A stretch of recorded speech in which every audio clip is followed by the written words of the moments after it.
പഴയകാല സീരിയലുകൾക്ക് ഇന്നും ആരാധകർ ഏറെയാണ്. അത്തരത്തിൽ ഇന്നും പ്രേക്ഷകർ ഓർത്തുവെക്കുന്ന സീരിയലുകളിൽ ഒന്നാണ് ജ്വാലയായി. സീരിയലിലെ പാട്ട് പോലും ഹിറ്റായിരുന്നു.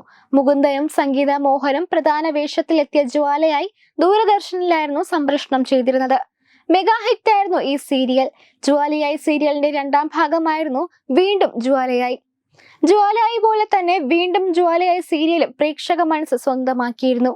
ജ്വാലയായി സീരിയൽ ഇന്നും പ്രേക്ഷകർ ഓർക്കുന്നുണ്ടെങ്കിലും അധികം ആർക്കും അറിയാത്ത ഒരു കാര്യമാണ് ഈ മെഗാ ഹിറ്റ് സീരിയൽ പ്രൊഡ്യൂസ് ചെയ്തത് മമ്മൂട്ടിയാണെന്ന കാര്യം. അതെ, ജ്വാലയായി സീരിയൽ പ്രൊഡ്യൂസ് ചെയ്തത് മമ്മൂട്ടിയാണ്. ഇപ്പോൾ ജ്വാലയായി സീരിയലിനെ കുറിച്ചുള്ള ഓർമ്മകൾ പങ്കുവെക്കുകയാണ് സ്വപ്ന ട്രീസ. വീണ്ടും ജ്വാലയായി സീരിയലിലെ IPSകാരിയായി എത്തിയ സ്വപ്നയെ ആരും മറന്നു കാണില്ല.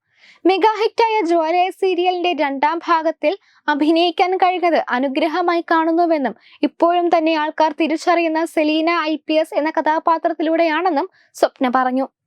ഒരു തവണ മാത്രമാണ് മമ്മൂട്ടിയെ സെറ്റിൽ വെച്ച് കണ്ടതെന്നും അങ്ങനെ ഇടയ്ക്കിടെ സെറ്റിൽ വന്നു പോകുന്ന പ്രൊഡ്യൂസർ ആയിരുന്നില്ല അദ്ദേഹമെന്നും സ്വപ്ന പറയുന്നു. മമ്മൂട്ടിയുടെ നിർമ്മാണ കമ്പനിയായിരുന്ന മെഗാബെറ്റ്സ് ആണ് ജ്വാലയായി നിർമ്മിച്ചത്. വെള്ളിത്തിരയിൽ നിന്ന് നിർമ്മാതാവായി മിനി സ്ക്രീനിലെത്തിയ മമ്മൂട്ടിക്ക് പത്തരമാറ്റിന്റെ വിജയം കൂടിയായിരുന്നു ജ്വാലയായി. അദ്ദേഹത്തിന്റെ പ്രഥമ നിർമ്മാണ സംരംഭമായ ജ്വാലയായി എന്ന മെഗാ സീരിയൽ ആവേശത്തോടെയാണ് പ്രേക്ഷകർ സ്വീകരിച്ചത്. നെടുമുടി വേണു, MR ഗോപകുമാർ എന്നിവരാണ് പ്രധാന നടന്മാർ. മമ്മൂട്ടിയുടെ സഹോദരൻ ഇബ്രാഹിം കുട്ടി പരമ്പരയിൽ ഒരു പ്രധാന റോളിൽ ജ്വാലയായിൽ പ്രത്യക്ഷപ്പെട്ടിരുന്നു. ജ്വാലയായിൽ പ്രേക്ഷകർക്ക് മറക്കാനാകാത്ത രണ്ട് കഥാപാത്രങ്ങളാണ് അനന്തനും സോഫിയയും.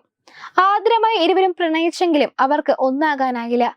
അതിലെ അനന്തൻ എന്ന കഥാപാത്രത്തെ അവതരിപ്പിച്ചത് മലയാളികളുടെ പ്രിയപ്പെട്ട മുകുന്ദനായിരുന്നു.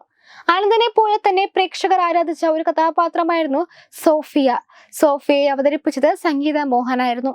ഹിന്ദുസ്ഥാൻ കിളിമാർക്ക് കുടയുടെ പരസ്യത്തിൽ അഭിനയിച്ചുകൊണ്ട് എത്തിയ കവളിൽ മറുകുള്ള സുന്ദരിക്കുട്ടി പിന്നീട് അവൾ മലയാളികളുടെ സ്വീകരണ മുറിയിലെ താരമായി മാറി.